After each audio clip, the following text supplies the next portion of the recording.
Masagana ang supply ng bigas ng National Food Authority ngayong holiday season. Yan ang tiniyak ni National Food Authority Administrator Larry Lacson sa programang Mike Abe Live. Sa kabila ng magkakasunod na bagyong tumama sa bansa nitong mga nakaraang buwan, ayon kay Lacson, maraming stock ng bigas ngayon para sa kabuhayan, pribadong institusyon at sa NFA mismo.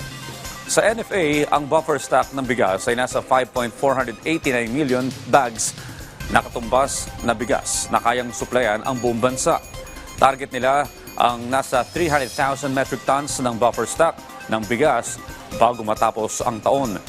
May mensahe rin ang opisyal sa mga Pilipinong tumatangkilik sa bigas na itinitinda sa mga kadiwa store. Sa mga kababayan po natin, no, na alam po natin ang mahal-mahal po ng bigas sa merkado ngayon. Ang NFA po ay patuloy na magsusupply sa mga kadiwa stores natin para mabigyan po tayo ng bigas na sa murang halaga at 29 pesos. So makakaasa po kayo na kami po ay walang sawang tutugon sa aming mandato.